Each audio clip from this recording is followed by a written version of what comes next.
ಹರೇ ಕೃಷ್ಣ. ಭಗವದ್ಗೀತೆ ಅಧ್ಯಾಯ 3. ಶ್ಲೋಕದ ಅನುವಾದ ಹಾಗೂ ಶ್ಲೋಕದ ಭಾವಾರ್ಥ. ಶ್ಲೋಕ 10. ಸಹ ಯಜ್ಞಾಃ ಪ್ರಜಾಃ ಸೃಷ್ಟ್ವಾ ಪುರೋವಾಚ ಪ್ರಜಾಪತಿಃ ಅನೇನ ಪ್ರಸವಿಷ್ಯಧ್ವಮೇಶ ಓಷ್ಟ್ವಿಷ್ಟಕಾಮಧು. ಅನುವಾದ. ಸೃಷ್ಟಿಯ ಪ್ರಾರಂಭದಲ್ಲಿ ಸಕಲ ಜೀವಿಗಳ ಪ್ರಭುವು ಮನುಷ್ಯರ ಮತ್ತು ದೇವತೆಗಳ ಪೀಳಿಗೆಗಳನ್ನು ವಿಷ್ಣುವಿಗಾಗಿ ಯಜ್ಞಗಳೊಂದಿಗೆ ಕಳುಹಿಸಿಕೊಟ್ಟನು. ಅವರಿಗೆ ಈ ಯಜ್ಞದಿಂದ ಸುಖವಾಗಿರಿ, ಇದನ್ನು ನಡೆಸಿದರೆ ನಿಮಗೆ ಇಷ್ಟಕಾಮಗಳೆಲ್ಲ ಸಿದ್ಧಿಸುತ್ತವೆ ಮತ್ತು ಮುಕ್ತಿ ಸಾಧನೆಯು ಕೈಗೂಡುತ್ತದೆ ಎಂದು ಹೇಳಿದನು. ಭಾವಾರ್ಥ. ಸಕಲ ಜೀವಿಗಳ ಪ್ರಭುವು ವಿಷ್ಣು ಇಹಲೋಕವನ್ನು ಸೃಷ್ಟಿ ಮಾಡಿದುದು ಭಗವದ್ಧಾಮಕ್ಕೆ ಹಿಂದಿರುಗಲು ಬದ್ಧ ಜೀವಿಗಳಿಗೆ ಒಂದು ಅವಕಾಶ. ಐಹಿಕ ಸೃಷ್ಟಿಯಲ್ಲಿನ ಎಲ್ಲ ಜೀವಿಗಳು ಪ್ರಕೃತಿಯಿಂದ ಬದ್ಧರು, ಏಕೆಂದರೆ ಅವರು ದೇವೋತ್ತಮ ಪರಮಪುರುಷನಾದ ಕೃಷ್ಣ ಅಥವಾ ವಿಷ್ಣುವಿನೊಡನೆ ತಮ್ಮ ಸಂಬಂಧವನ್ನು ಮರೆತು ಬಿಟ್ಟಿದ್ದಾರೆ.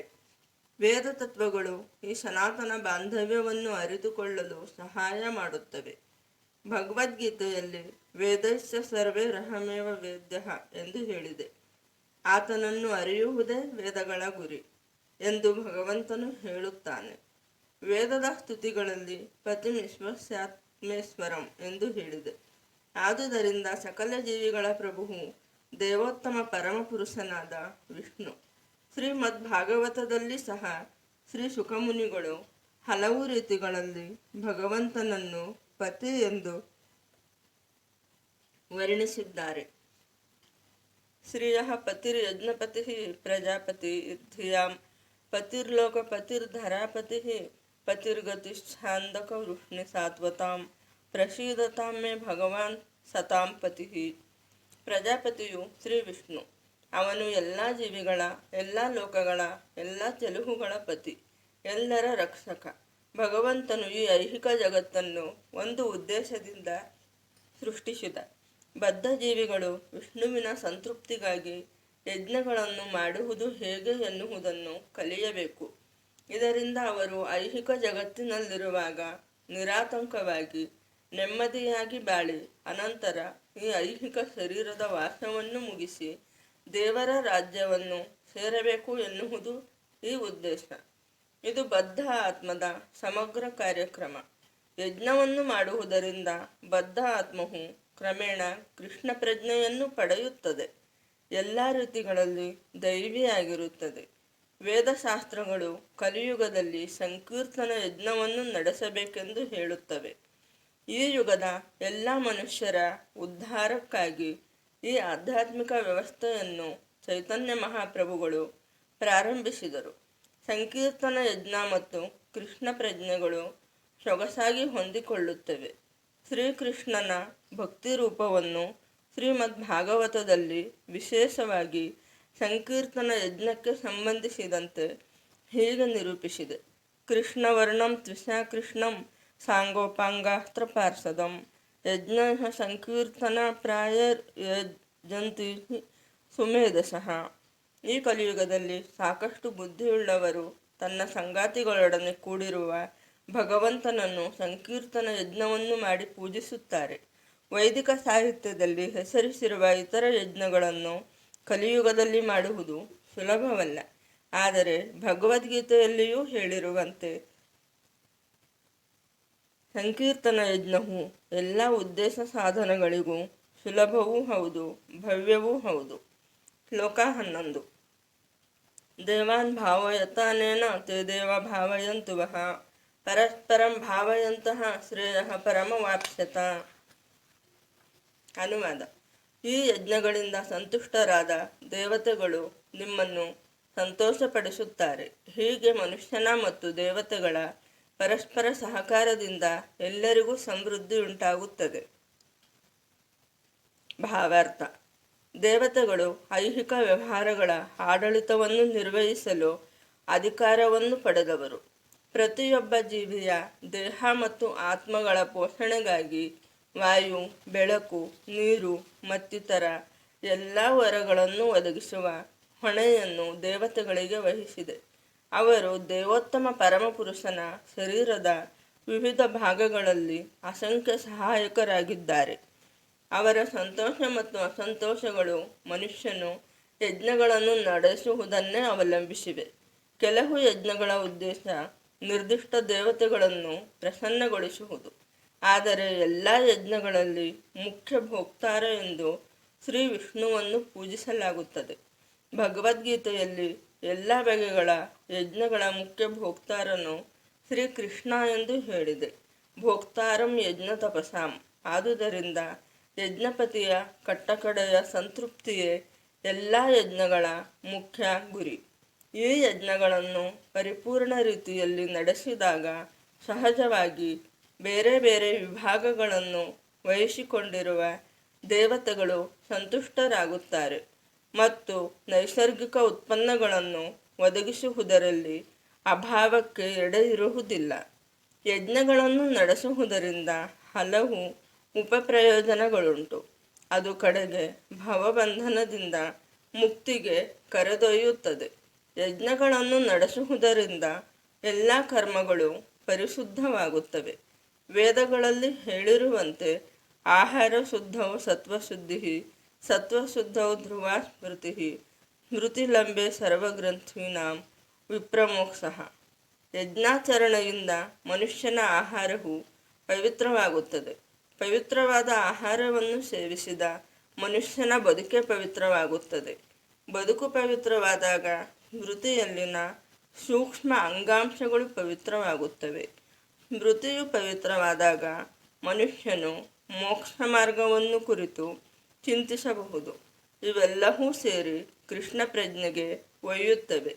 ಇಂದಿನ ಸಮಾಜಕ್ಕೆ ಅತಿ ಅಗತ್ಯವಾದದ್ದು ಕೃಷ್ಣ ಪ್ರಜ್ಞೆ. ಶ್ಲೋಕ 12. ಇಷ್ಟಾನ್ ಭೋಗಾನ್ ಹಿ ವೋ ದೇವ ದಾಸ್ಯಂತ ಯಜ್ಞಭಾವಿತಾ ತೈರ್ದತ್ತ ಪ್ರದಾಯೇಭ್ಯೋ ಯೋ ಭುಂಕ್ತೇಸ್ತೇನ ಏವ ಸಹ. ಅನುವಾದ: ಬದುಕಿನ ವಿವಿಧ ಅಗತ್ಯಗಳ ಪೂರೈಕೆಯ ಹೊಣೆ ಹೊತ್ತಿರುವ ದೇವತೆಗಳು ಯಜ್ಞದ ಆಚರಣೆಯಿಂದ ಸುಪ್ರೀತರಾಗಿ ನಿಮ್ಮ ಎಲ್ಲ ಅಗತ್ಯಗಳನ್ನು ಪೂರೈಸುವರು. ಆದರೆ ಈ ವರಗಳನ್ನು ದೇವತೆಗಳಿಗೆ ಅರ್ಪಿಸದೆ ಅನುಭವಿಸುವವನು ನಿಜವಾಗಿಯೂ ಕಳ್ಳನೇ. ಭಾವಾರ್ಥ: ದೇವತೆಗಳು ದೇವೋತ್ತಮ ಪರಮಪುರುಷನ ಪರವಾಗಿ ಕೆಲಸ ಮಾಡಲು ಅಧಿಕಾರ ಪಡೆದ ಅಭಿಕರ್ತರು. ಆದುದರಿಂದ ಯಜ್ಞಗಳ ಆಚರಣೆಯ ಮೂಲಕ ಅವರನ್ನು ತೃಪ್ತಿಗೊಳಿಸಬೇಕು. ವೇದಗಳಲ್ಲಿ ಬೇರೆ ಬೇರೆ ದೇವತೆಗಳ ತೃಪ್ತಿಗಾಗಿ ಮಾಡಬೇಕಾದ ಹಲವಾರು ಯಜ್ಞಗಳನ್ನು ವಿಧಿಸಿದೆ. ಆದರೆ ಎಲ್ಲ ಯಜ್ಞಗಳನ್ನು ಕಟ್ಟಕಡೆಗೆ ಅರ್ಪಿಸುವುದು ದೇವೋತ್ತಮ ಪರಮಪುರುಷನಿಗೆ. ದೇವೋತ್ತಮ ಪರಮಪುರುಷನನ್ನು ಅರಿಯಲಾರದವರು ದೇವತೆಗಳಿಗೆ ಯಜ್ಞಗಳನ್ನು ಮಾಡಬೇಕೆಂದು ಹೇಳಿದೆ. ಸಂಬಂಧಿಸಿದ ವ್ಯಕ್ತಿಗಳ ಐಹಿಕ ಗುಣಗಳಿಗೆ ಅನುಸಾರವಾಗಿ ವೇದಗಳಲ್ಲಿ ಬೇರೆ ಬೇರೆ ಬಗೆಗಳ ಯಜ್ಞಗಳನ್ನು ಮಾಡಬೇಕೆಂದು ಹೇಳಿದೆ. ಬೇರೆ ಬೇರೆ ದೇವತೆಗಳ ಪೂಜೆಗೂ ಇದೇ ಆಧಾರ. ಬೇರೆ ಬೇರೆ ಗುಣಗಳು. ಉದಾಹರಣೆಗೆ ಮಾಂಸಾಹಾರಿಗಳು ಕಾಳಿ ದೇವತೆಯನ್ನು ಪೂಜಿಸಬೇಕೆಂದು ಹೇಳಿದೆ. ಕಾಳಿ ದೇವತೆಯು ಐಹಿಕ ಪ್ರಕೃತಿಯ ಭಯಂಕರ ರೂಪ. ಈ ದೇವಿಗೆ ಪ್ರಾಣಿ ಬಲಿಯನ್ನು ಅರ್ಪಿಸಬೇಕೆಂದು ಹೇಳಿದೆ. ಆದರೆ ಸಾತ್ವಿಕ ಗುಣವುಳ್ಳವರು ವಿಷ್ಣುವಿನ ಆಧ್ಯಾತ್ಮಿಕ ಆರಾಧನೆಯನ್ನು ಮಾಡಲು ಹೇಳಿದೆ. ಆದರೆ ಅಂತಿಮವಾಗಿ ಎಲ್ಲ ಯಜ್ಞಗಳ ಗುರಿಯು ಆಧ್ಯಾತ್ಮಿಕ ನೆಲೆಗೆ ಕ್ರಮೇಣ ಮೇಲೇರುವುದು. ಸಾಮಾನ್ಯ ಮನುಷ್ಯರು ಕಡೆಯ ಪಕ್ಷ ಪಂಚಮಹಾಯಜ್ಞಗಳೆಂಬ ಹೆಸರಿನ ಯಜ್ಞಗಳನ್ನಾದರೂ ನಡೆಸಬೇಕು. ಮಾನವ ಸಮಾಜದ ಎಲ್ಲ ಅಗತ್ಯಗಳನ್ನು ಭಗವಂತನ ಪರ ಕಾರ್ಯಪ್ರವೃತ್ತರಾದ ದೇವತೆಗಳು ಪೂರೈಸುತ್ತಾರೆ ಎನ್ನುವುದನ್ನು ತಿಳಿದುಕೊಳ್ಳಬೇಕು. ಯಾರೂ ಏನನ್ನೂ ಉತ್ಪಾದಿಸುವುದು ಸಾಧ್ಯವಿಲ್ಲ. ಉದಾಹರಣೆಗೆ ಮನುಷ್ಯ ಸಮುದಾಯದ ಆಹಾರ ಪದಾರ್ಥಗಳನ್ನು ತೆಗೆದುಕೊಳ್ಳಿ. ಸಾತ್ವಿಕ ಸ್ವಭಾವದವರಿಗೆ ಆಹಾರ ಧಾನ್ಯಗಳು, ಹಣ್ಣುಗಳು, ತರಕಾರಿಗಳು, ಹಾಲು, ಸಕ್ಕರೆ ಮೊದಲಾದವು. ಮಾಂಸಾಹಾರಿಗಳಿಗೆ ಮಾಂಸ. ಇದರಲ್ಲಿ ಯಾವುದನ್ನು ಮನುಷ್ಯರು ಉತ್ಪಾದನೆ ಮಾಡಲಾರರು. ಬದುಕಿಗೆ ಅಗತ್ಯವಾದ ಶಾಖ, ಬೆಳಕು, ನೀರು, ಗಾಳಿ ಮೊದಲಾದವುಗಳನ್ನು ತೆಗೆದುಕೊಳ್ಳಿ. ಇವುಗಳಲ್ಲಿ ಯಾವುದನ್ನು ಮನುಷ್ಯ ಸಮಾಜವು ಸೃಷ್ಟಿ ಮಾಡಲಾರದು. ಭಗವಂತನಿಲ್ಲದೆ ಸೂರ್ಯನ ಬೆಳಕು, ಬೆಳದಿಂಗಳು, ಮಳೆ, ಗಾಳಿ ಯಾವುದೂ ಸಮೃದ್ಧವಾಗಿ ಇರುವುದಿಲ್ಲ. ಇವುಗಳಿಲ್ಲದೆ ಯಾರೂ ಬದುಕಲು ಸಾಧ್ಯವಿಲ್ಲ. ನಮ್ಮ ಬದುಕು ಭಗವಂತನ ವರಗಳನ್ನೇ ಅವಲಂಬಿಸಿದೆ ಎನ್ನುವುದು ಸ್ಪಷ್ಟ. ನಮ್ಮ ಉತ್ಪಾದನೆಯ ಉದ್ಯಮಗಳಿಗೂ ಲೋಹ, ಗಂಧಕ, ಪಾದರಸ, ಮ್ಯಾಂಗನೀಸ್ ಮೊದಲಾದ ಅನೇಕ ವಸ್ತುಗಳು ಅತ್ಯಗತ್ಯ. ಇವೆಲ್ಲವನ್ನು ಭಗವಂತನ ಪ್ರತಿನಿಧಿಗಳೇ ನೀಡುತ್ತಾರೆ. ಅವುಗಳನ್ನು ಸಮರ್ಪಕವಾಗಿ ಬಳಸಿ ಆರೋಗ್ಯಕರ ಜೀವನ ನಡೆಸುತ್ತಾ ಆತ್ಮ ಸಾಕ್ಷಾತ್ಕಾರ ಪಡೆಯಬೇಕು. ಹೀಗೆ ವ್ಯಕ್ತಿಯು ಜೀವನದ ಅಂತಿಮ ಗುರಿಯತ್ತ ಸಾಗುತ್ತಾನೆ. ಅಸ್ತಿತ್ವಕ್ಕಾಗಿ ಹೋರಾಟದಿಂದ ಬಿಡುಗಡೆ ಪಡೆಯುವುದೇ ಜೀವನದ ಅಂತಿಮ ಉದ್ದೇಶವಾಗಿದೆ. ಈ ಗುರಿಯನ್ನು ಯಜ್ಞಗಳ ಆಚರಣೆಯಿಂದ ಮುಟ್ಟಲಾಗುತ್ತದೆ. ಮನುಷ್ಯನ ಬದುಕಿನ ಗುರಿಯನ್ನು ಮರೆತು ಭಗವಂತನ ಪ್ರತಿನಿಧಿಗಳು ನೀಡುವುದನ್ನು ಇಂದ್ರಿಯ ತೃಪ್ತಿಗಾಗಿ ಬಳಸಿಕೊಂಡರೆ ನಿಶ್ಚಯವಾಗಿ ನಾವು ಕಳ್ಳರಾಗುತ್ತೇವೆ. ಏಕೆಂದರೆ ಸೃಷ್ಟಿಯ ಗುರಿ ಇದಲ್ಲ. ಹೀಗೆ ಮಾಡಿದರೆ ಐಹಿಕ ಪ್ರಕೃತಿಯ ನಿಯಮಗಳು ನಮ್ಮನ್ನು ಶಿಕ್ಷಿಸುತ್ತವೆ. ಕಳ್ಳರ ಸಮಾಜದಲ್ಲಿ ಸಂತೋಷವು ಸಾಧ್ಯವಿಲ್ಲ. ಏಕೆಂದರೆ ಅವರಿಗೆ ಬದುಕಿನಲ್ಲಿ ಗುರಿ ಇಲ್ಲ. ಪ್ರಾಪಂಚಿಕ ಮನೋಭಾವದ ಅಸಂಸ್ಕೃತ ಕಳ್ಳರಿಗೆ ಬದುಕಿನಲ್ಲಿ ಅಂತಿಮ ಗುರಿ ಇಲ್ಲ. ಅವರ ಮನಸ್ಸು ಇಂದ್ರಿಯಗಳ ತೃಪ್ತಿಯತ್ತಲೇ ಸಾಗುತ್ತದೆ. ಯಜ್ಞಗಳನ್ನು ಮಾಡುವುದು ಹೇಗೆ ಎಂದು ಅವರಿಗೆ ತಿಳಿದಿರುವುದಿಲ್ಲ.